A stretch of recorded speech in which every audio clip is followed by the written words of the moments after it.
audición tendría que ser en el órgano coclear. Si es de la transmisión, estarían teniendo entonces lesiones en la vía, si quieren, en el cable. ¿Dónde encuentran la transmisión? Núcleo coclear dorsal, núcleo coclear ventral, oliva protuberancial y cuerpo trapezoidal. O en el centro interpretador, que sería en el cerebro. Si tendría un tumor, una masa, una isquemia del centro de la interpretación, puedo tener alteraciones de la percepción, principalmente en este caso auditiva. Por ejemplo, hasta ahora no se sabe la causa, se considera que ya cuando uno tiene la viremia por COVID, se determina una anosmia. Todos nos han dicho, si no sientes olores puede ser coronavirus. Hasta ahorita no existe la respuesta fisiológica, que es responsabilidad de los médicos darla, si esa es de recepción, de conducción o de interpretación. Quiere decir que si es la mucosa nasal lo que se ha alterado, tengo congestión y por eso no percibo, puede ser una causa. Otra, que el coronavirus está afectando directamente a la vía olfatoria, bulbo olfatorio o nervio olfatorio, o directamente a sus centros interpretadores, los núcleos septales, la amígdala cerebral, por ejemplo, que son los centros donde está instalado principalmente la interpretación de la olfacción. En eso se ha descrito un caso, me acuerdo todavía hace bastantes años, en el cual este schwannoma comprimía el triángulo del lemnisco y al comprimirlo teníamos alteraciones en esta vía y por lo tanto alteraciones en la percepción de la audición. Esta persona refería escuchar voces que le decían que incendiara y que matara a las personas. Obviamente era una persona con un trastorno psicótico, pero enfocado a que sentía que alguien le estaba diciendo eso. Bien. Ahora, para un estudio interno, vamos a hacer dos cortes a lo que se presenta el mesencéfalo. Los cortes los vamos a hacer así. El primer corte parte desde lo que va a representar el colículo cuadrigémino posterior hacia adelante, y que me va a involucrar la emergencia del núcleo, más bien los núcleos del cuarto par craneal. El segundo corte me va a involucrar el colículo cuadrigémino anterior y me va a permitir ver el origen del tercer par craneal. Recordaré, los cortes se hacen de acuerdo a la cantidad de pares que existan dentro del tronco encefálico. En el mesencéfalo salen dos pares craneales, el 3 y el 4. En la protuberancia salen el 5, 6, 7 y 8. Solo se hacen 3 cortes, pero ahí tengo que encontrar los núcleos del sexto, séptimo, octavo y del quinto. Y en el bulbo raquídeo encuentro el núcleo del noveno, décimo, onceavo y doceavo par craneal. Bueno, en un corte cualquiera del mesencéfalo voy a encontrar 3 áreas claramente distintas. El área del pie o de los pedúnculos cerebrales, que es la porción más anterior, el área del tegmento y el área posterior, que se llama también calota o lámina cuadrigémina. Techo, los núcleos del techo se encuentran acá.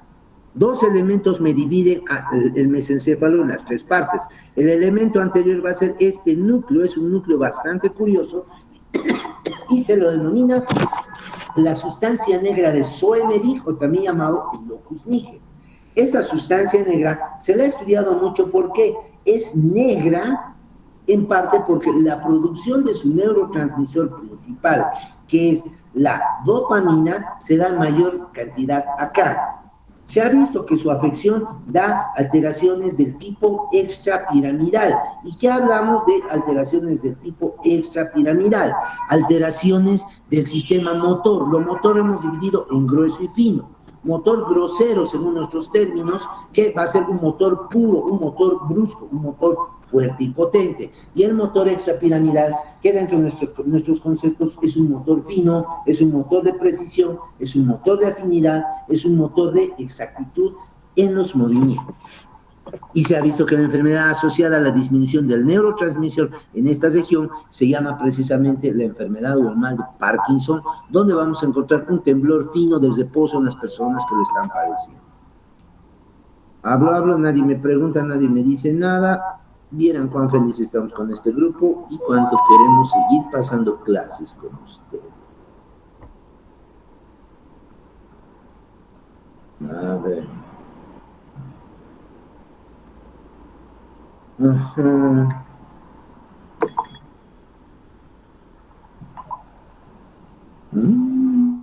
Doctor, una duda. Dime. ¿La esquizofrenia podría estar relacionada con algún problema anatómico, como lo mostró? ¿Sabe? Sí, un cachito. A ver. Registro,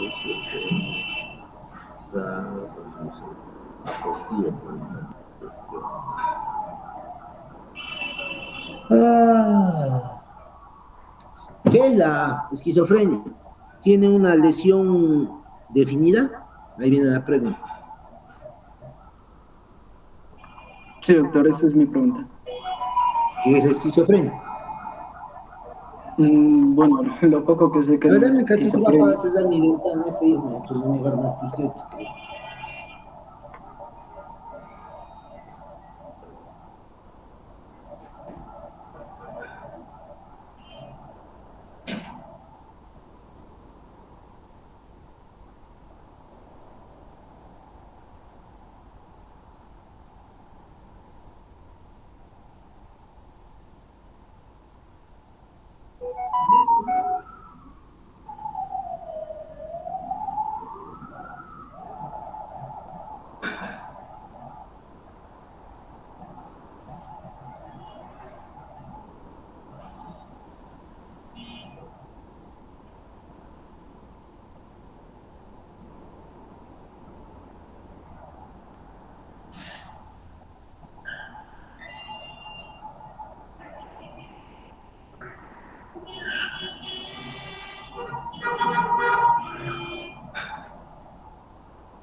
Y las ambulancias pasan por aquí, por lo visto, no hay ni esa cultura.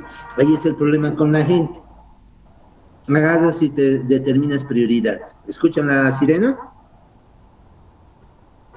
Sí, doctor. Sí, doctor. Y Doc se escucha fuerte. No creen que ya he entrado, he cerrado mi ventana, me he ido a servir de fresco en mi cocina que está al lado, he vuelto, me he vuelto a sentar y sigue ahí sufriendo la ambulancia para poder pasar. O sea, cualquiera en un sentido común, lógico diría, puede ser ahí mi familiar, mi papá, mi mamá, el ambulanciero está viniendo, por acá pasan, donde vivo, pasan desde casi todas las provincias, es entrada directa, es la Aroma, es entrada directa por la que muchos pasan para el hospital de la Caja, de la zona sur, todos los que vienen del Valle Bajo pasan por acá. Y mire, sigue sonando. O sea, la cultura general es por la empatía principalmente. Me pondré en el lugar de otro. Primero, y si yo fuera el médico o el paciente ahí con una urgencia a punto de morir, más en estas épocas de coronavirus, tendría que ver la forma de darle paso.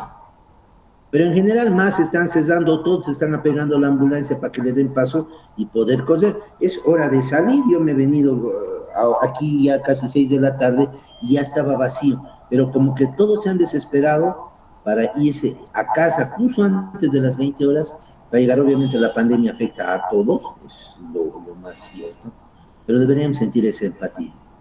Y eso simplemente es agasar, bueno, ni siquiera le ponerse en el lugar de las otras personas. Ahora, pónganse ustedes siempre en el lugar, les dije, por ejemplo, mío. Ahorita en este momento, si tendría que ir, si bruscamente se suspendiera el tiempo, póngale a entrar en coma, despertar y estaría despierto unos 6 o 7 años más. Y los vería a ustedes queriéndome atender, habiendo sido su profesor, yo debería decir, yo los he formado, sé cómo son y me pongo en sus manos. ¿Creen que yo lo haría ahorita? Póngale, me enfermé, entré en coma y salgo del coma en 6 años. Yo desesperado porque ustedes me atiendan, ustedes mis alumnos de primer año me atiendan. Francamente no, porque pues estoy viendo, en esta etapa, por lo menos la voluntad, pondero, si bien les estoy diciendo, no sé si lindo o feo, la voluntad de muchos de ustedes que sí están mostrando eso, que sí por lo menos quieren participar. El miedo de entrar, el hecho de que nos digan, va a haber más que venir a corregir, pero en general como que no queremos que nos corrijan. O sea, como que cuando alguien nos dice algo, me achico, me siento mal, todos nos vamos a sentir mal cuando alguien nos diga, pero tenemos que habituarnos a que es algo normal, por lo menos en educación universitaria es normal. Me ha dado mi cuarto, mi madre, mi padre, vaya en mi casa, me quiere llamar la atención, los datos soy denegada si es que me llaman la atención. Si no hice algo, lo más probable es que pase eso y tengo que esperar que suceda eso. Me aplazo en un examen, sé que no he estudiado, me han visto que no he estudiado y me van a ceñir, encima voy a querer que no me ceñan. Bueno, va a pasar, tiene que suceder eso, ¿no? Tiene que pasar en algún momento, por ejemplo, es lo normal que debería pasar. Si no seguimos ciertas normas, ciertas reglas, no vamos, digamos, a llegar a las metas que queremos. A nivel universidad y muchas veces en el área medicinal, no es, digamos, solamente en ustedes, desde mis épocas, muchos de los compañeros escapaban de los pacientes difíciles. Veas un paciente que llegaba con una herida, sano, normal, te dijo que se cayó joven, con una herida, tenías 10 personas, la cual éramos 2, en mis épocas éramos 9, 8. Pero de ahí, para ese paciente, la mayoría quería ir a atender. ¿Por qué? Porque involucraba menor trabajo administrativo, que era el que hacíamos nosotros en esa época. ¿Qué quiere decir? Desde sacar la historia, ¿qué se ha hecho? ¿Se ha caído? ¿Tiene otra enfermedad? No, listo. Algo más, nada más. Sin otro particular, tu historia clínica eran 5 libros. Listo, feliz. Ibas, lo ponías, te lo despachaban, descansaba. Veías entrar un viejito solamente, ponle 50 años, poco gordito, mujer todavía, poco gordito. Ya tenías que pensar, en menopausia, puede tener osteoporosis, primero que nada. Segundo, señora adulta, medio gordita, seguro tiene problemas, está seguramente con diabetes, con hipertensión, ya va a tener más problemas. La veías más con una hija así medio enojada y acompañada, seguro tiene problemas con su hija, por ella seguro está peleando, asociado va a tener estrés o va a tener problemas familiares. Seguías viendo la gordita, Dios mío, seguramente va a tener hipercolesterolemia, hipertrigliceridemia, seguramente varices. La veías, digamos, o empezabas a revisarla, ya veías una cicatriz o así, de cesárea, decías, no, tiene cirugía por cesárea, seguramente tiene una pelvis pequeña o ha tenido alguna complicación, paciente más complicada. Ibas y le preguntabas, ¿qué le duele, señora? ¿Cómo está? ¿Por qué ha venido? Ay, doctor o doctora, me duele. ¿Qué le duele? Todo me duele, ya te caía el cielo, porque si le duele todo estás imaginando un cuadro hipercomplicado. Y eso involucraría desde la parte de lo más básico del que hace el médico de apoyo. O sea, ustedes cuando estén a punto de egresar, a esa tienes que controlarle muy bien la presión arterial, su frecuencia cardíaca. Tienes que pedir un historial así de laboratorios y tienes que saber que si has medido la presión, va a venir alguien y te va a decir qué presiones hay. ¿A ver? Ahí tendrás que decirlas, bueno, tenemos arterial, tenemos venosa, etc. ¿Cuánto tiene de presión? 120, 80. ¿Qué es el 120? ¿Qué es el 80? ¿Cuál es su valor normal de 120? Estamos hablando de lo normal para cualquier paciente, para cualquier sano o enfermo. Si tenía hipercolesterolemia, te van a preguntar qué tenía, o sea, qué es la hipercolesterolemia, qué es el colesterol, cuánto es su valor normal, cuándo hay que sacar, por qué sacar en ayunas, por qué no sacar en ayunas, qué pacientes son los de riesgo, qué riesgo te da tener el colesterol alto, te lo van a preguntar. Pasamos al otro, el azúcar, muy estudiada todavía, que es la hiperglicemia, ¿ya? ¿Cuánto es su valor normal? ¿Qué métodos existen en el laboratorio? ¿Cuál está el método? ¿Cuál está el método? ¿Qué es la intolerancia a la glucosa? ¿Qué es la resistencia a la insulina? ¿Cómo se presentan estos? ¿Qué es, por ejemplo, a ver qué? Uno que cuesta mucho aprender es la acantosis nígrica. A ver, en pacientes con resistencia a la insulina empiezan a desarrollar una hiperkeratosis en el cuello, en las axilas y en las ingles. Van a notar ustedes eso, ¿ya? Y van a notar que se hace más latente cuando cuando eres resistente a la insulina y más sobrepeso tengas. A veces te ponen limón, a veces te hacen remojar en leche, ¿no? ¿Cómo va a estar tan negro? Te ponen paños con leche, todo aplican a esto. Cuando la solución para que disminuya es bajar el peso y corregir los niveles de azúcar y de insulina, o sea, hacer un estudio más específico de eso, pero lo tienen que saber. Ahorita, por ejemplo, ya saben qué es la acantosis, digamos. Pero son detalles que ya los tienes que manejar hasta allá. Y para hacer eso, solamente les estoy hablando como ayudante de un servicio, como estudiante que todavía está aprendiendo, pero ya de último año. En el caso de la vía de la audición, por ejemplo, Vértigo, sordera, un montón van a encontrar principalmente pacientes por encima de los 45, 50 años. Un montón. Cada día en un servicio de emergencia pueden ver uno o dos por lo menos. Cada día, imagínense la frecuencia en la que tiene. Ahí tienes que saber dónde es el sector, equilibrio nomás que lo vamos a ver en cerebelo. ¿Dónde está el sentido del equilibrio? ¿Cómo funciona el sentido del equilibrio? ¿Cuál es su receptor? ¿Cuáles van a ser las vías? ¿Dónde va? Va al cerebro, va al cerebelo. ¿Es una vía consciente, inconsciente? ¿Por qué si le das medicamentos que mejoran el vértigo o si tiene vértigo no debería hacer labores pesadas? Una funcionaria de mi oficina con vértigo estaba gastando y manejando su auto. ¿Por qué es peligroso? ¿Por qué no debería? Todos esos conceptos los tienen que tener. Voy muy en contra de lo que decía el concepto, en algún momento creo que les dije que medicina la aprendes el último año. Mentira, toda la carrera la aprendes, solamente intentas o aprendes a aplicarla en el último año. Es este último año en el cual todo lo que has aprendido puedes ir a verlo en realidad en un paciente. Y lo malo es que tienes segundos para hacerlo efectivo, digamos, este aprendizaje que has tenido. Quiere decir que si has aprendido bien, vas a decir, tengo vértigo. Y tu cerebro ya tiene que repasar toda la vía, de ida, de vuelta, ver qué otro componente más tiene, qué pasaría si se desmieliniza o si le llega poca vascularización y se infarta esta región. Ahí es cuando en esos segundos empiezas a razonar. Y son segundos, no es días, no es que vas a hacer una hipótesis, digamos, de mucho tiempo en ese periodo. Tienes que hacer tu hipótesis y sacar tus conclusiones, tus propuestas, digamos, de solución a la hipótesis en ese momento. Seguiremos. Entonces la sustancia negra me va a dividir el mesencéfalo en una porción anterior o pie, una porción posterior o tegmento. Por si acaso, por el pie casi solamente pasa haces y fascículos, o sea, sustancia blanca. Mientras que en lo que se presenta el tegmento voy a encontrar mucha sustancia blanca, pero también bastante sustancia gris en forma de núcleos que están a este nivel.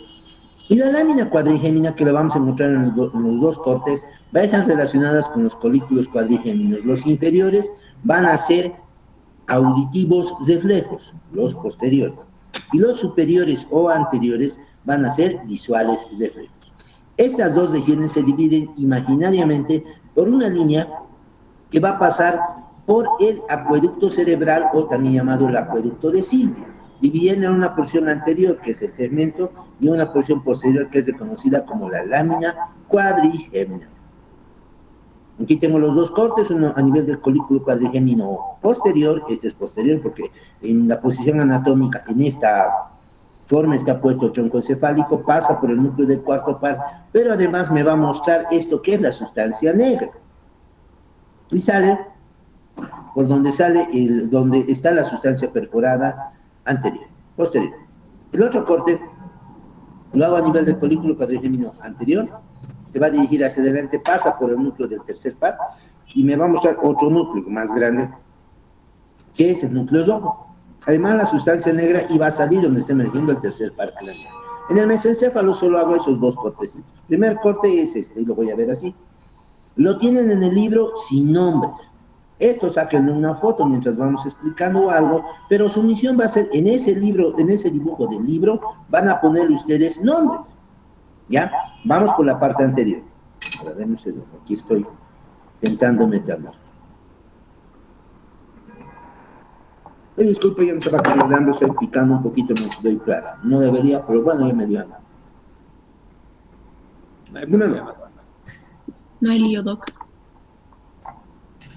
Porción anterior. Puro haces blancos. Ahora, directas. Vamos a ver. Protuberancia o puente.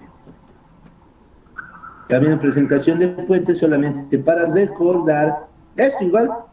Esta era la formación del lemnisco. Ya lo vimos, ya lo saben, aquí es el lemnisco lateral que pasa por el triángulo lateral y hemos visto que estaba formado por núcleo coclear dorsal, núcleo coclear ventral, oliva protuberancial y cuerpo trapezoide. Octava vez que repito esto. Y venían las fibras desde el caracol y del vestíbulo, caracol principalmente, unos al núcleo coclear dorsal y ventral, las fibras ascendían por el núcleo coclear dorsal y del núcleo coclear ventral del mismo lado, y venían fibras del otro lado, del núcleo coclear dorsal de manera ventral, de manera directa, y otras fibras que venían del núcleo coclear ventral al núcleo de la oliva pontina, al núcleo del cuerpo trapezoide, cruzaban la línea media y ascendía formando el lemnisco lateral, pero no me interesa esto. Dos haces que vamos a notar o vamos a dar importancia en este sector. El primer haz viene desde la protuberancia, desde la corteza frontal y se dirige a la protuberancia. Lo vamos a llamar el haz frontopontino o frontoprotuberancial. Se origina desde la corteza frontal y termina en los núcleos pontinos. De ahí salta al mesencéfalo, lo vamos a ver al cerebelo. El otro haz va a venir de la corteza temporal, parietal y occipital. Las tres se unen y descienden también hacia la protuberancia con el nombre de haz parieto, occipito, temporo, protuberancial. Otros le cambian el lugar nomás. Temporo, parieto, occipito, temporo, parieto, como quieran llamarle, pero tiene como origen la corteza temporal, la corteza parietal, la corteza occipital excesiva y termina en los núcleos pontinos. Si nosotros vemos esta acá en mesencéfalo, nuestra presentación de mesencéfalo, entonces, perdón, tengo dos presentaciones. Voy a ver que el haz frontopontino o haz de Turk, Maynard, pasa por la porción medial y el haz de Arnold o occipito parieto temporopontino pasa por la porción lateral del pie del mesencéfalo. Encuentro dos haces más a este nivel, que son los haces piramidales puros, este que se llama córtico espinal o también llamado haz piramidal, ya lo hemos conocido. Se origina en la corteza cerebral y termina en las astas anteriores de la médula espinal. Y este segundo que se llama el haz córtico nuclear, también llamado haz geniculado, que se origina en la corteza cerebral y va a ir a terminar en los núcleos, por eso se llama córtico nuclear, en los núcleos de los pares craneales que tienen función motora. Tercero, cuarto, quinto, sexto, séptimo, noveno, décimo, onceavo y doceavo. Eso es el pie. Además, un pequeño haz que se llama el fascículo córtico-óculo-cefalogiro, que va desde la corteza cerebral y lleva estímulos hacia lo que se presenta los músculos de los ojos y los músculos de la cabeza y faculta en nosotros, los seres humanos, más que en otros animales, manteniendo el eje del cuerpo, mover los ojos y la cabeza aparte del eje central del cuerpo sin cambiar la posición en los movimientos de este. Hacia atrás voy a ver lo que se presenta el tegmento o calota. Aquí voy a encontrar un núcleo que está entre los pedúnculos cerebrales, se llama núcleo interpeduncular. Como sustancia gris voy a encontrar la formación reticular que participa en el sueño y la vigilia, y hemos hablado mucho, la formación reticular, y el núcleo del cuarto par. ¿Por qué el cuarto par es un patético?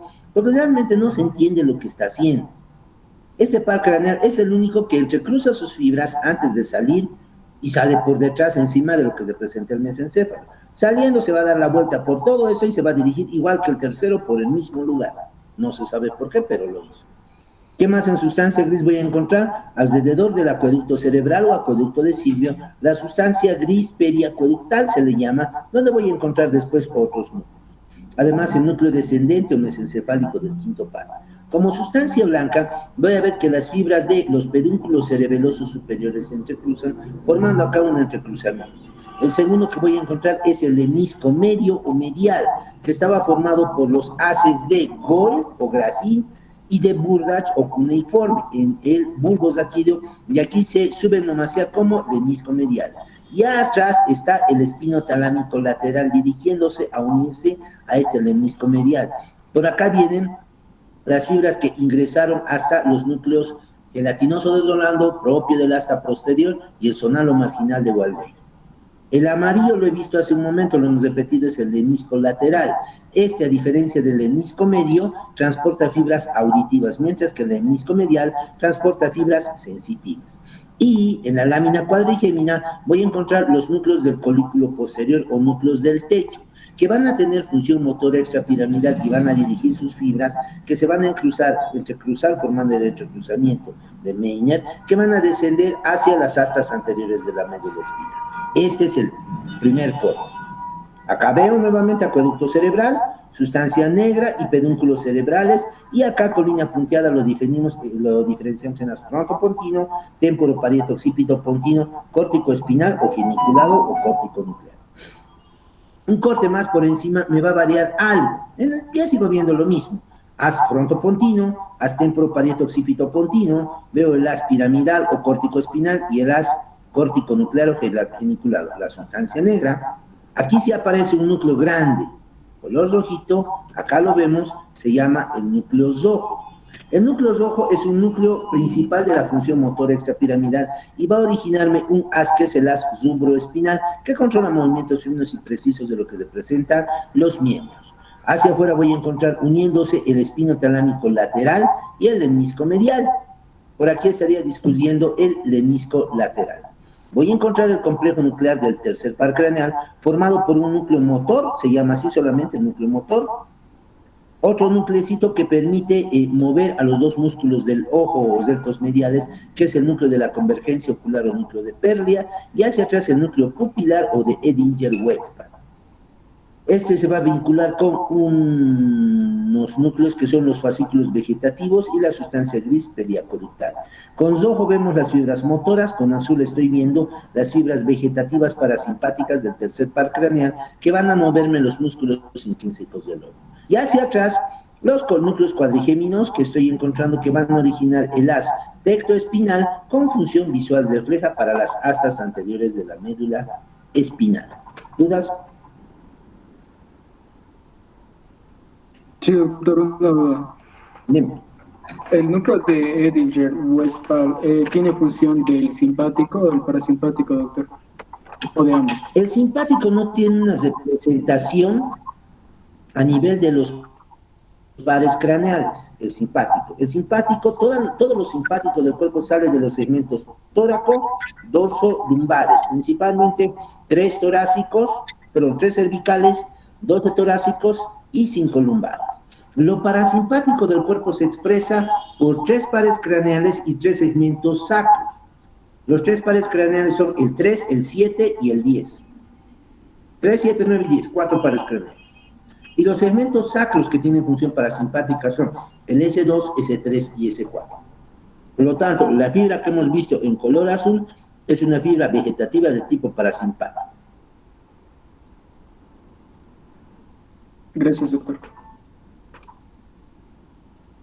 Nos tomamos 5 minutos y ahora empezamos con lo que se presenta cerebelo. Bueno.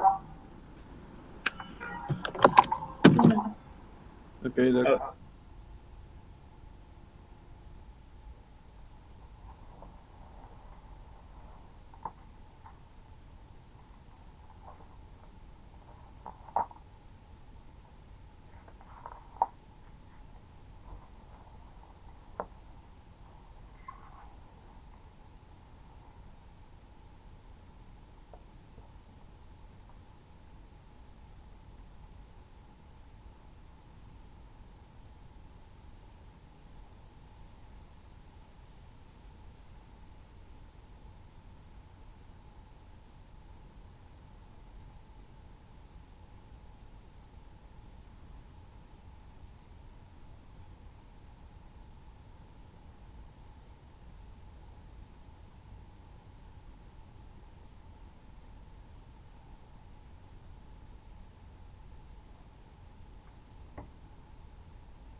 Volvimos.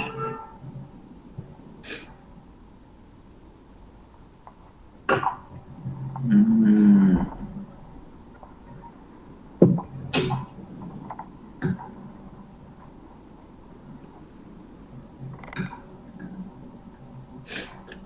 ya, volvemos.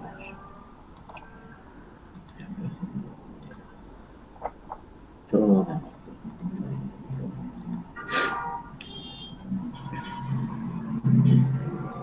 A ver quién tiene falta. Él tiene falta más.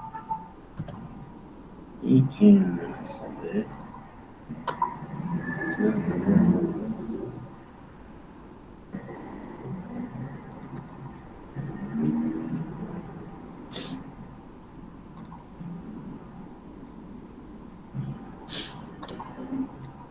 La siguiente no les voy a dar clases si no estoy como administrador.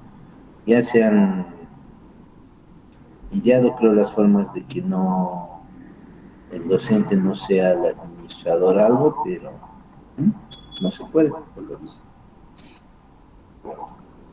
Doctor, ¿le podría recomendar? Hay configuración en el Classroom que es para habilitar o deshabilitar el enlace de Google Meet y es para que solo usted lo vea. Le puedo indicar, es en configuración la tuerca del lado superior derecho, ahí, va hacia abajo. Ahí donde dice, en la parte inferior dice visible para los alumnos, usted lo deshabilita antes de iniciar la clase y cuando usted inicia la clase lo habilita para que nosotros entremos después de usted. Ahora si lo guarda, el enlace de Google Meet no va a ser visible para nosotros, entonces solo usted va a poder entrar a la reunión primero. Ya, pero bueno, en todo caso lo que quiero es poder manejar las configuraciones. Veremos con eso cómo va a ir. Clarito va a ser. Y sí, doctor, ¿lo puede guardar en la parte superior derecha? Chapas. ¿Sabes qué me hace acuerdo? Yo eso les enseñaba a mis profesores en mi época también. Prácticamente casi todos los docentes de ANATO les hemos enseñado desde armar PowerPoint hasta generar presentaciones, y manejábamos todo y ahora ya me sonceo con tanta cosa que... Bueno, iremos. Presentación. 3 palabras: equilibrio, tono muscular y sinergismo muscular. Son las palabras que nos van a definir las funciones del cerebelo. No se olviden, partimos de ese concepto: equilibrio, tono muscular y sinergismo muscular. El cerebelo va a tener filogenéticamente 3 grandes partes. Filogenéticamente quiere decir del desarrollo o de la evolución.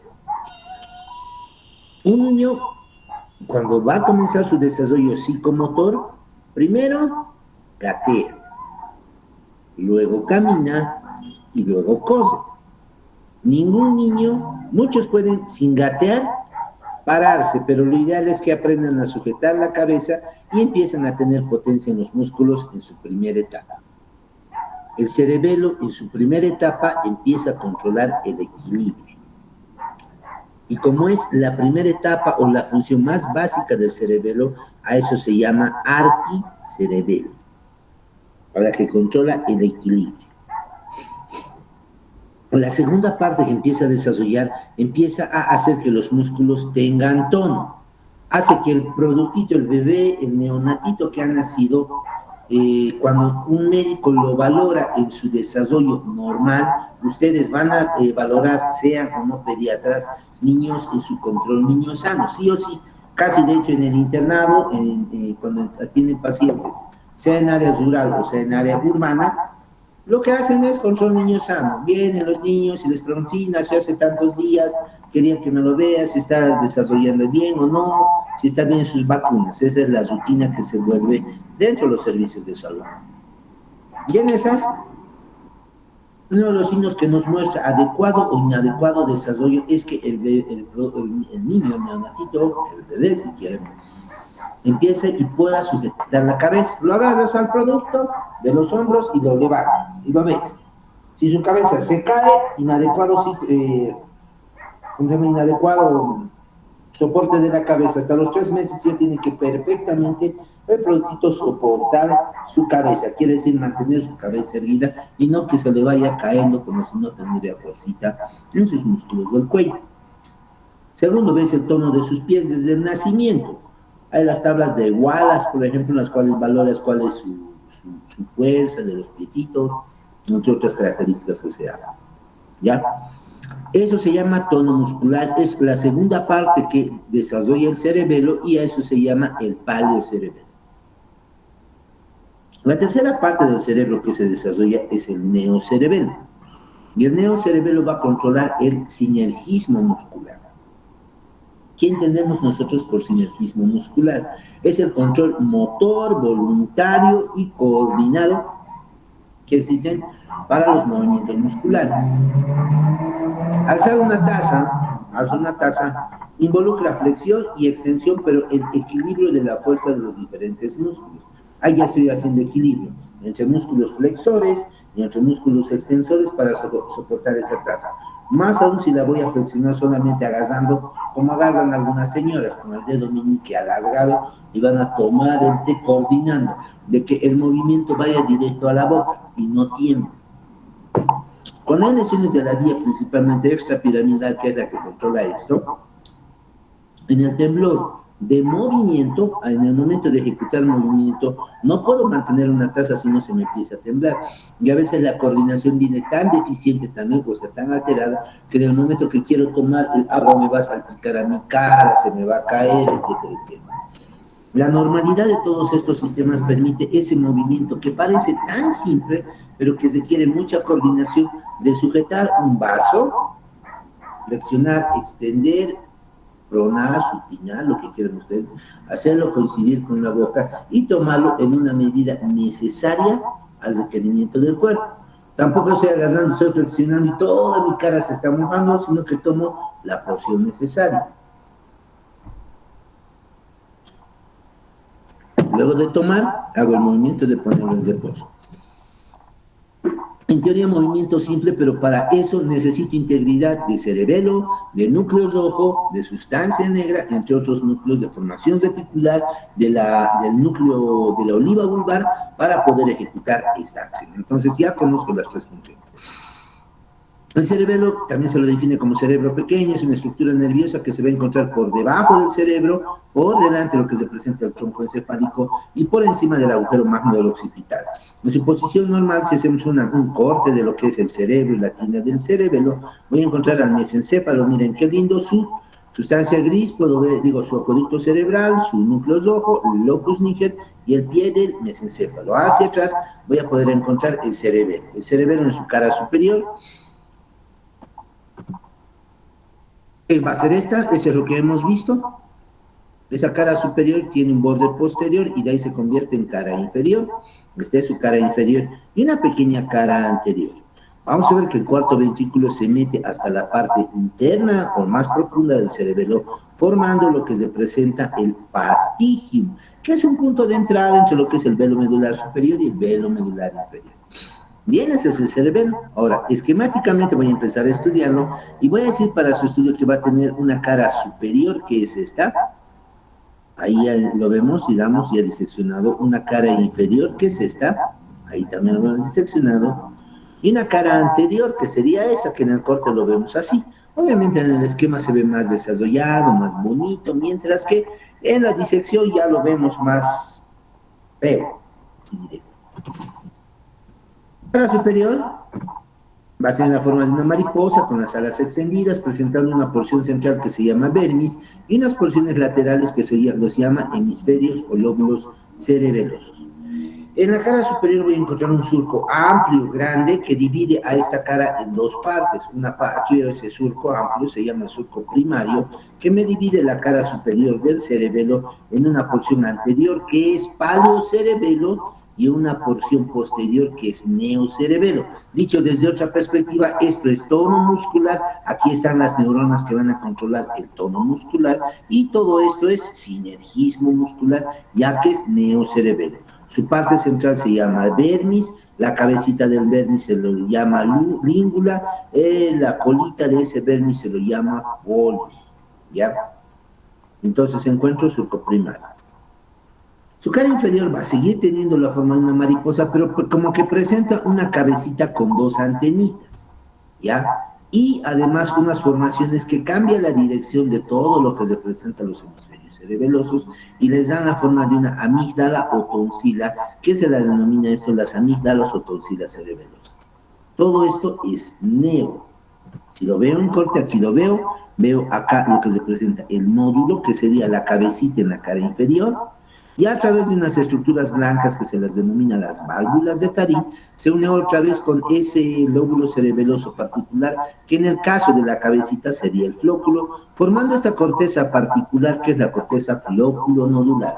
La corteza flóculo-nodular tiene una función de arquicerebelo, quiere decir que aquí están localizadas las neuronas del equilibrio. Todo esto es neocerebelo. Nuevamente veo las formaciones amigdalares a este nivel. La porción más ensanchada se la denomina pirámide, son más anchas a este nivel y me forman como pequeñas pirámides a cada lado. Esa es la configuración externa. Conociendo la configuración externa, no entiendo nada del cerebro más que hay una corteza arqui, paleo y neo. La arqui va a ser la corteza flóculo-nodular. Decíamos, la paleo va a ser esta pintada con rojo, la porción anterior de lo que representa el lóbulo superior, la cara superior, y el neo va a ser esto, la mitad posterior de la cara superior y toda la cara inferior es neocerebelo. Bien. Si veo a través del agujero magno del occipital, veo el tronco encefálico y aquí la médula espinal, y veo cómo las amígdalas son las estructuras que se están proyectando a través de este agujero magno del occipital. Cuando la presión intracraneal o PIC sube, veremos que la médula primero es muy pequeña para todo el grosor o el ancho que tiene el conducto medular, el agujero magno del occipital, y vemos que las amígdalas se proyectan próximas a esto. Cuando aumenta la presión intracraneal, por ejemplo, después de un traumatismo encefalocraneal o principalmente como que un accidente en moto, por ejemplo, el cerebro ante una agresión va a responder hinchándose. Si el cerebro se hincha, una encefalitis produce o un aumento de la presión intracraneal. Al no tener dónde expandirse, va a querer salirse por este agujero. En el momento que se quiere salir, estas amígdalas se ensartan o se engranan a través del agujero magno del occipital, comprimiendo al bulbo raquídeo. Y eso ocasiona lesión o deficiente actividad de lo que se presenta a los centros cardíaco y respiratorio, que los encontramos en el bulbo raquídeo. Visto desde su cara anterior, veo el cuarto ventrículo, la válvula de Busen o velo medular superior y el velo medular inferior, que estaría eso. Ahí al fondo está el fastigio. Y lateralmente voy a encontrar los pedúnculos cerebelosos divididos como pedúnculo cerebeloso superior, pedúnculo cerebeloso medio y pedúnculo, que sería este lateral, y pedúnculo cerebeloso inferior. Recordar que el bulbo raquídeo manda fibras al cerebelo por el pedúnculo cerebeloso inferior, el bulbo. El mesencéfalo manda por el pedúnculo cerebeloso superior y la protuberancia por el pedúnculo cerebeloso medio. Entran las fibras al que representa el cerebelo. Aquí los veo en corte, el cuarto ventrículo, los pedúnculos cerebelosos superior, inferior y medio. No se parece tanto al dibujo. Aquí estoy viendo el cuarto ventrículo y aquí estoy viendo el flóculo, y por aquí estaría la corteza del nódulo formando la corteza flóculo nodular.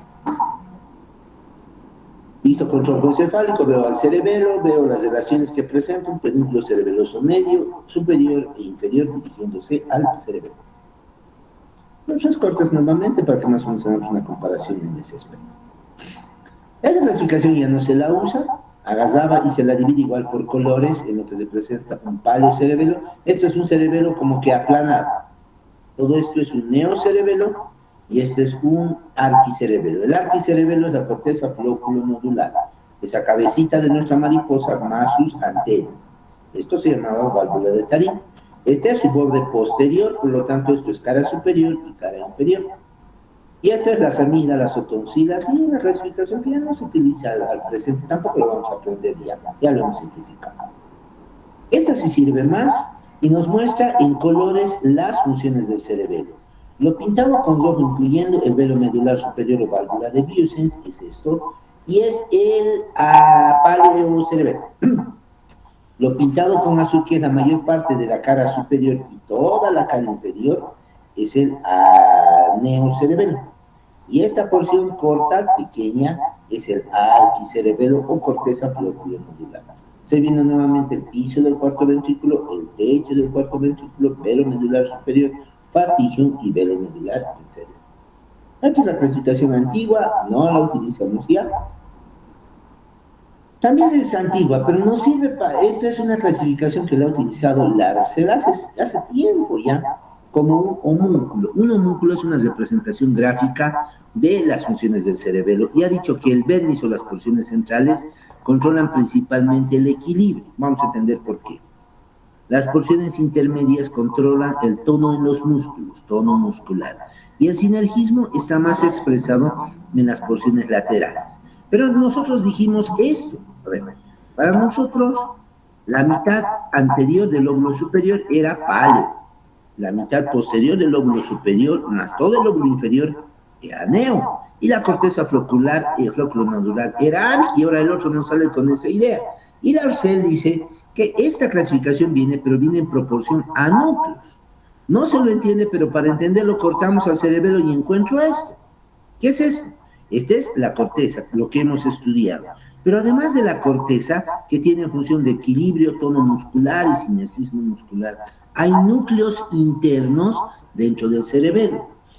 Estos núcleos se los clasifica como núcleos del arquicerebelo, que se conectan con la corteza del arquicerebelo, que era la corteza flóculo-nodular, y la corteza del paleocerebelo, que va a conectar y va a regular la corteza del paleocerebelo, que sería esto, con unos núcleos centrales que son núcleos también del paleocerebelo, y unos núcleos externos más desarrollados, más grandes, también porque el neocerebelo es más desarrollado y más grande en la corteza. Y por lo tanto, estos son los núcleos del neocerebelo.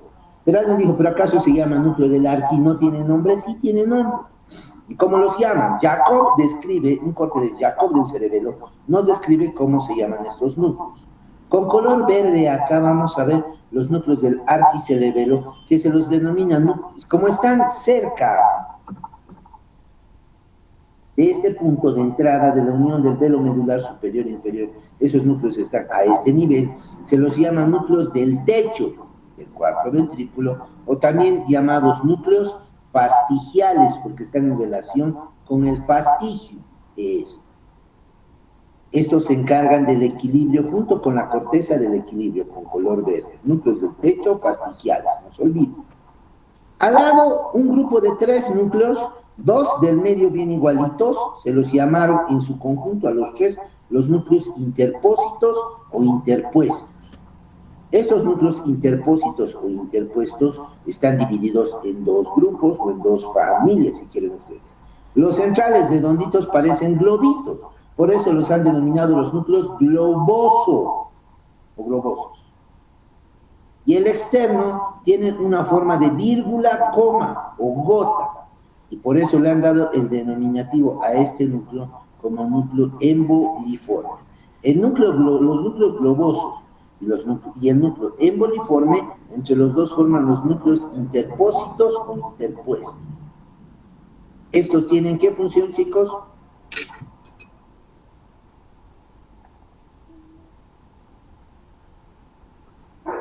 Los interpuestos. Tono muscular, doctor.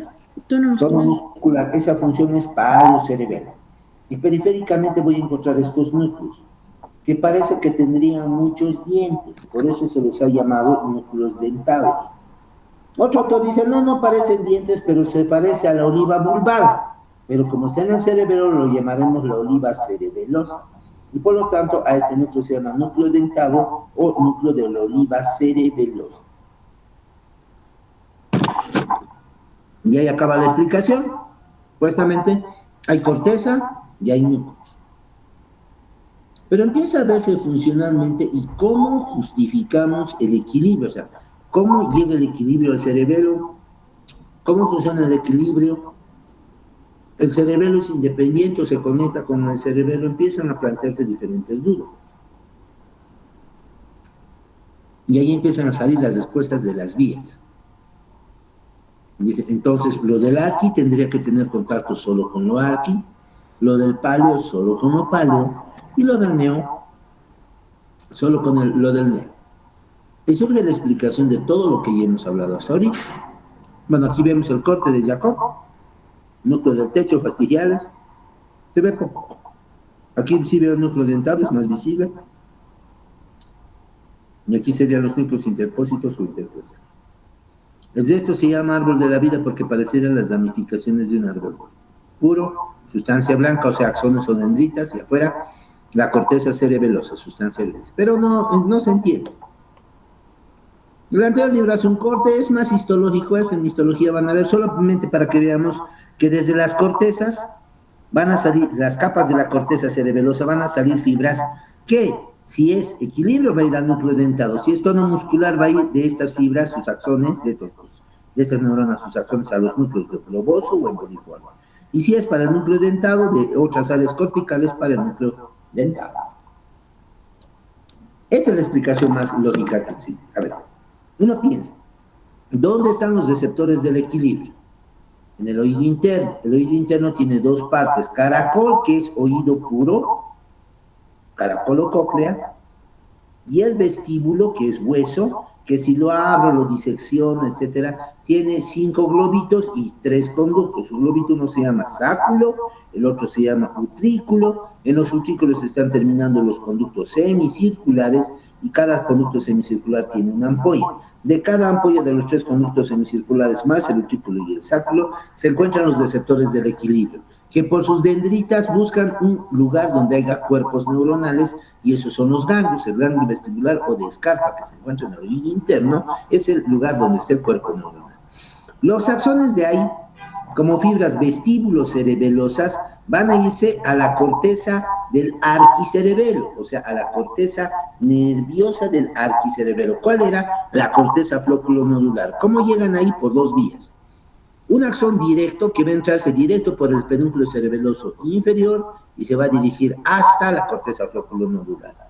Y otro indirecto que va a ir a terminar primero en los núcleos de esta sustancia que se llamaba el ala blanca externa, que se localizaba en el piso del cuarto ventrículo. Solo para recordar, ala blanca interna correspondía al núcleo del hipogloso, el ala gris a los núcleos vegetativos del 9º y del 10º par craneal, y el ala blanca externa a los núcleos vestibulares. ¿Cuáles eran? Superior o de Bechterew, inferior o de Schwab, lateral o de Deiters, medial o de Gilly. Simplemente para nosotros, para no aprender tanto nombre, vamos a referirnos como núcleos vestibulares del ala blanca externa. Una vez que hace sinapsis ahí, las neuronas de ahí devuelven la señal y la mandan otra vez al cerebelo. Por lo tanto, hay 2 grupos de fibras: vestíbulos cerebelosas directas, que entran directamente a la corteza flóculo-nodular, y vestíbulos cerebelosas indirectas, que primero hacen sinapsis en los núcleos vestibulares y recién se dirigen hacia la corteza flóculo-nodular. ¿Qué nos permite esto? De que cuando, por ejemplo, tropiezo y me estoy por caer, hay una contracción de todos los músculos que me puede permitir no caerme, o que me permita jalar los brazos, que si me caigo, mis brazos caigan sobre el piso y no caiga todo mi cuerpo, casi como un movimiento voluntario. Eso se da porque mientras ya se mandó la fibra para que se interprete en el cerebelo, una por si acaso empieza a mandar señales desde los núcleos vestibulares, como vestíbulo espinal medial y lateral, hasta las astas anteriores de la médula espinal y de ahí al músculo, para que ya empiece un movimiento incluso antes de que lo sepa el cerebelo, porque es una urgencia el perder el equilibrio. Una vez que llegan a la corteza flóculo-nodular, según este dibujito, mediante fibras que se llaman musgosas y trepadoras, que serían estas, va a atravesar la sustancia blanca y van a dirigirse a los núcleos del arquicerebelo. ¿Cuáles van a ser? Los núcleos del techo fastigiales. Y los núcleos del techo fastigiales vuelven a enviar la señal a los núcleos vestibulares del ala blanca externa del piso del cuarto ventrículo, para que de ellos se originen nuevamente las vestíbulo espinal medial y lateral. ¿Cuál es la función de los haces vestíbulo espinal medial y lateral? Controlar a través de la contracción muscular el equilibrio del cuerpo. ¿Dudas?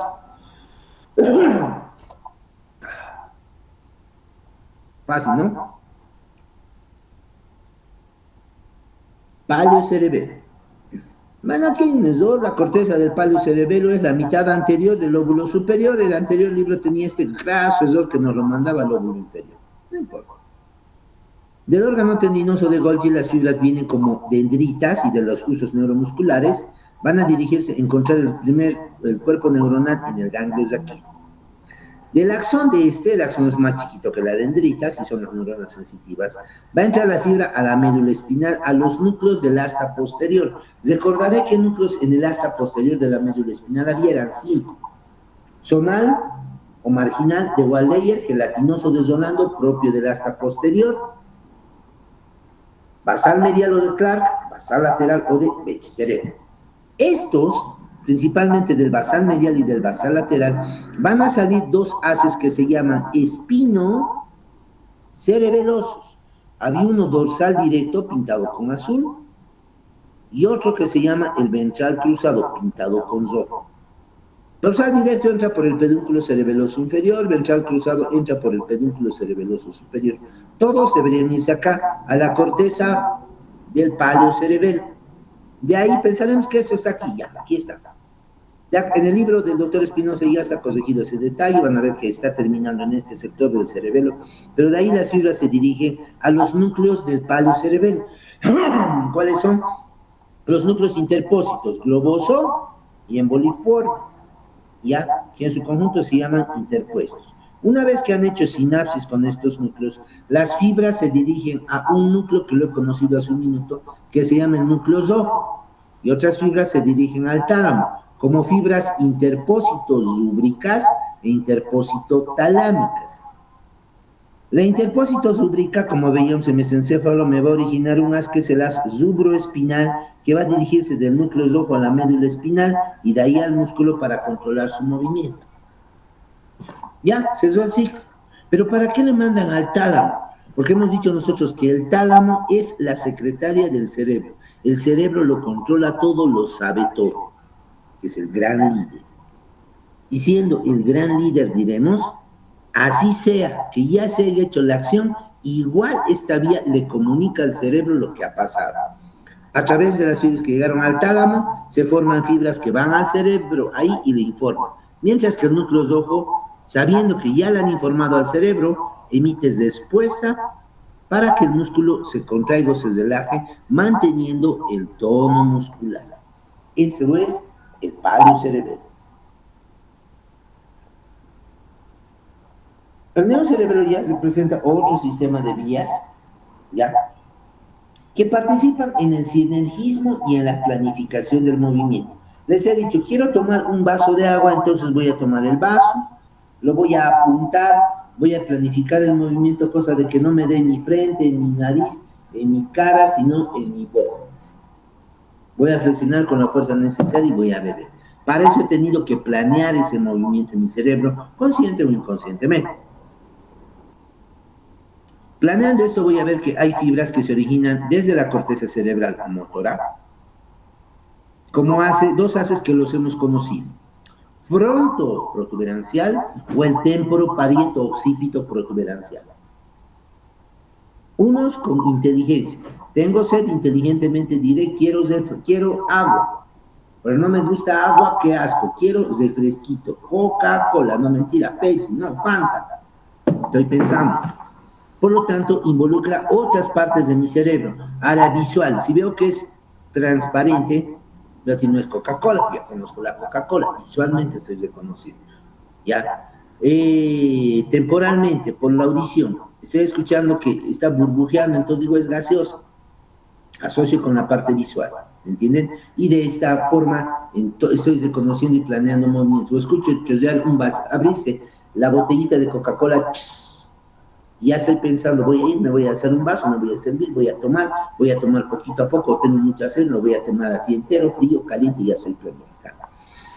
En esas vías, esta fibra que se origina desde la corteza cerebral puede ser frontal, parietal, occipital o temporal, va a bajar por la cápsula interna, que es esta región, va a pasar por el mesencéfalo, hemos visto que iba por la porción medial, el frontopontino, y por la porción lateral, el temporo, parieto, occipito, pontino, y va a ir a terminar a los núcleos pontinos. De ahí la fibra salta, o sea, la siguiente neurona, a través de su axón y del pedúnculo cerebeloso medio, va a saltar a lo que representa la corteza del neocerebelo, que es la mitad posterior del lóbulo superior y toda la cara inferior. De ahí a través de las fibras musgosas y trepadoras va a ir al núcleo dentado, y el núcleo dentado hace lo mismo que las fibras del núcleo interpósito.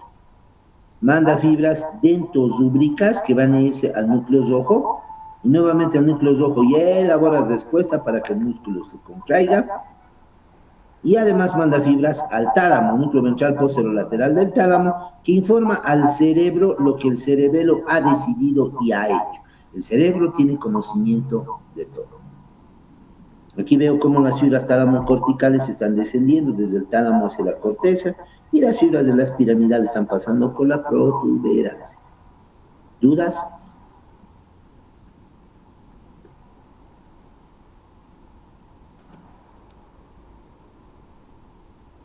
Del núcleo pontino, Doc.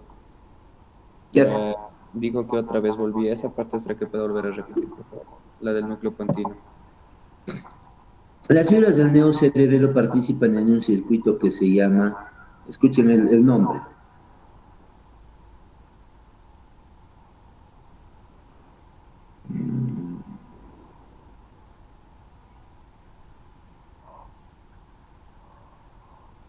córtico, escuchen el nombre, córtico, ponto, cerebelo, dento rúbrico, y córtico, ponto, cerebelo, dento, tálamo. Ahí se suma el SIP. La primera neurona de esta vía va de la corteza cerebral a los núcleos pontinos, pasando por el pie del mesencéfalo. Las fibras de los núcleos pontinos, si ustedes recuerdan, protuberancia se dividía en su porción anterior, que tenía 3 elementos: fibras transversales, fibras longitudinales y núcleos pontinos. Estos son los núcleos pontinos más las fibras transversales. Hemos dicho que las fibras transversales de los núcleos pontinos forman el pedúnculo cerebeloso medio, y por este ingresan al cerebelo. ¿Dónde? La corteza neocerebelosa. De ahí, a través de esas fibras que decíamos nosotros, la corteza cerebelosa manda fibras al núcleo dentado, y del núcleo dentado se va a proyectar hacia afuera. ¿Hacia dónde? Al núcleo rojo, esta fibrita, miren, tal. No se olviden, al núcleo rojo, para que el núcleo rojo ordene movimiento en los músculos. Al tálamo, para que el cerebro sepa qué ha hecho el cerebelo. O sea, el cerebro no es tan independiente que se diga, porque si bien ejerce su propia acción, tiene que informarle a lo que representan las otras estructuras para que puedan ejercer su acción. ¿Seguimos o ya es mucho por hoy? ¿Seguimos? No, Doc, vamos poco a poco. Es mucho. Ahora, por eso les digo, cuando vayamos a una clase es lo mejor venir leyendo y ir repasando con calma, porque a ver si agarramos y hago lo que hacen ustedes. Hoy leo 20 páginas. El libro de neuro con 40 páginas ya lo lees todito, si lo vas por páginas.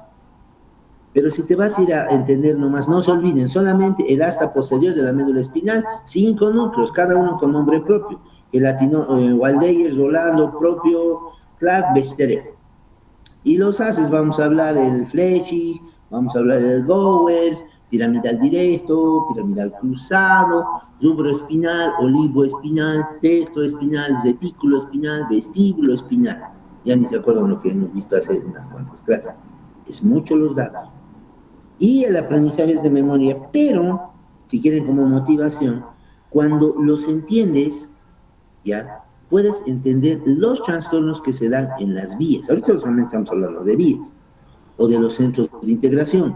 Cuando aprendan a definir o a entender bien la esclerosis múltiple, las mielitis transversas, los síntomas motores, los síndromes motores de primera neurona, de segunda neurona, los síntomas sensitivos, ¿ya? Las pérdidas sensoriales de la visión, nerviosas de la visión, de la audición, ya empiezas a manejar, digamos, los conceptos médicos. Ya eres capaz de explicar o de suponer qué está pasando.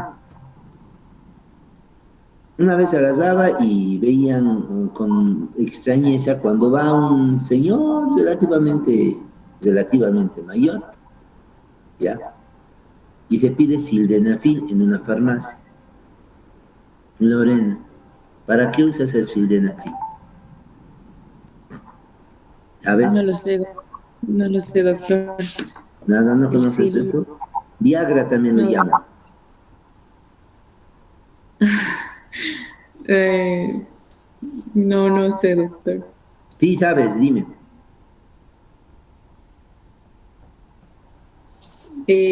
Para estimular, no sé. Sí, se utiliza para estimular qué. Estamos en área médica, no hay vergüenza. Para estimular a ¿La no erección de sé, quién? Tanta vergüenza te da. ¿La erección de quién? del pene, doctor.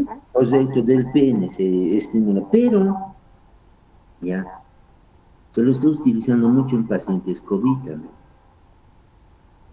Para que esté, no sé, para que esté así, no, puede tener como efecto secundario, pero aquí vamos al uso. Su mecanismo de acción del sildenafil para producir la erección, aunque ha sido un efecto descubierto como que al azar, ha sido precisamente porque se buscaban medicamentos que mejoren la vasodilatación, por lo menos a nivel pulmonar, y han buscado medicamentos que te vasodilaten. Ya. Buscaron vasodilatadores a nivel pulmonar y resulta que los receptores que existen a nivel pulmonar también los hay en los vasos sanguíneos del pene. O sea, estabas buscando algo como que agarraba un grupo de muestra, ya den un medicamento para que vasodilate los pulmones. Feliz, o sea, tomaban bien, ya, ¿cómo está? Bien, pero me siento raro. ¿Por qué? Y era porque estaban teniendo erecciones como efecto secundario. Ahora lo están utilizando también para su efecto inicial con el que fue investigado. ¿Para qué? Para los pacientes que han tenido trombosis o coagulación intravascular, para que mejore el flujo sanguíneo al pulmón. Y está sirviendo muy bien. Tienes lo que farmacológicamente se llama riesgo-beneficio. ¿Por qué? Tienes que vasodilatar, y el mejor vasodilatador que se está encontrando hasta ahorita para los pulmones, el sildenafil. Pero qué penas, ¿por qué? Porque como va a vasodilatar tus pulmones, también puede vasodilatar los vasos sanguíneos del pene, no solo del pene, del clítoris, del miembro inferior también. ¿Y qué le va a producir en todo caso? Le van a producir como un efecto secundario la erección. Si necesitas dilatarlo, bueno, ni modo, va a tener que estar dilatado y va a tener que estar con su erección, pero mi objetivo es este. Ahora, te digo, si nos encasillamos solamente en que un medicamento haría una acción, estamos planteando mal. ¿Lo ven?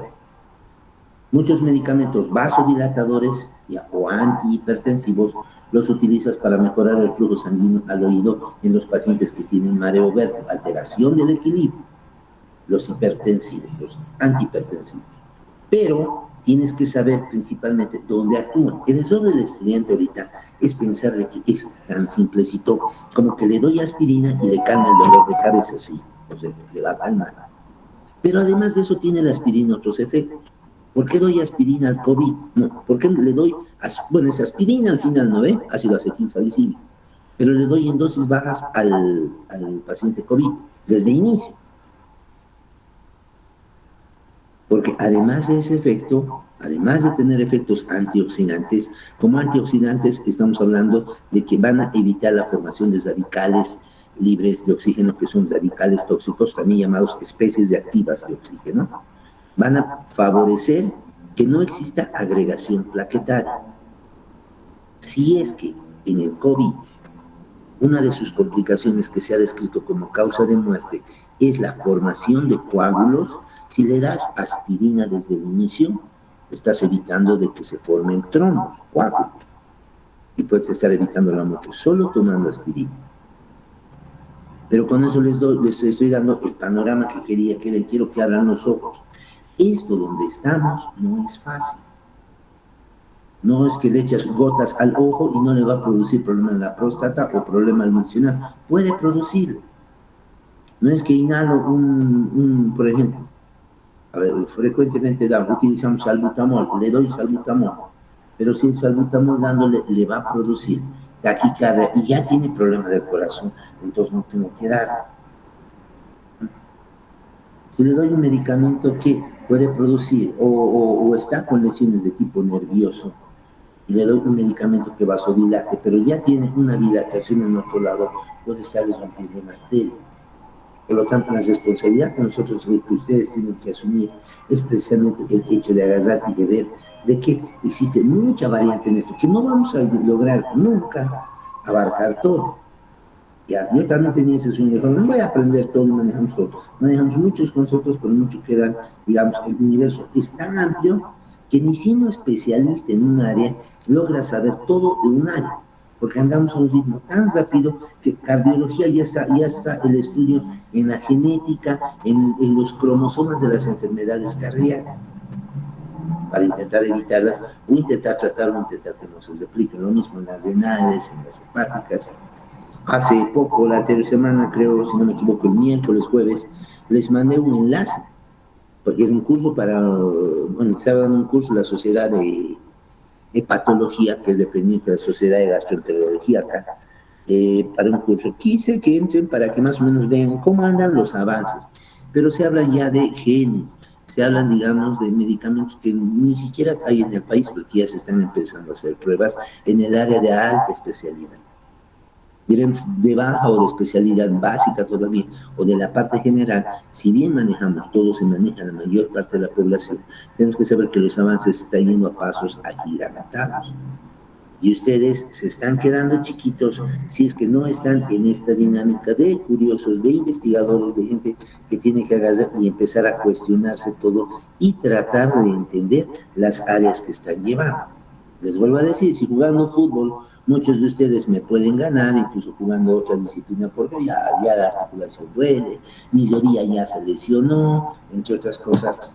Ya, el cerebro es lo que ustedes en esta edad también lo tienen que tener mucho más desarrollado, mucho más activo, mucho más, digamos, veloz en respuesta. ¿Por qué? Porque están en esa edad ideal donde casi todo como esponja pueden absorber ustedes de pasando, leyendo y buscando. Salgan de esa burbuja, lastímense ustedes en la idea de que lean más, lean hasta que entiendan, tienen que comprender, no es leer por leer, y siéntanse así responsables en esta etapa de que, les vuelvo a decir, si no aprenden, lío mío, no es. Si cuando lleguen al ciclo profesional, yo tengo que ir donde ustedes, y no quiero ir, es mi derecho. ¿Por qué? Porque yo intentaré ir al lugar donde encuentre el profesional mejor calificado. Es un derecho del paciente. Pero háganse respetar ustedes, principalmente por lo que hay en su cerebro. Hagan después lo que quieran, vivan, y hagan lo que sea. Pero el punto central que nosotros queremos en la universidad es precisamente que ustedes tengan el conocimiento para poder hacer discusión científica, que es lo que en todas las ramas, digamos, de lo que es la medicina manejamos. ¿Listo, jóvenes? Bueno, los dejo, estudien esto, tienen la responsabilidad con las son 4 materias, una chiquita, las otras 3 grandes, anato es la más grande, embrio, en teoría antes era más fácil, ahora parece que es la más difícil, ¿ya? Histología, bueno, es una materia también de peso, de importancia, que igual se aplica, y si las manejas bien, entiendes el resto, para que no dejamos de lado. Obviamente la más importante es anato, se darán cuenta ustedes. ¿Por qué? Porque es lo que ves, es lo que siempre vas a aplicar, siempre vas a poder explicar muchos de los procesos fisiológicos y todo es tu base fundamental para aprender todo lo que representa la medicina. Y somos mejores que las facultades porque discutíamos dentro de la oficina con los de tecnología muchas veces que decían, no, en tecno somos más así, pero en medicina leemos más siempre y por lo tanto sabemos más. ¿Listo? Buenas noches, cuídense. Chao, doctor. Buenas noches. Ojalá se sienta mejor. Gracias. Muchas gracias.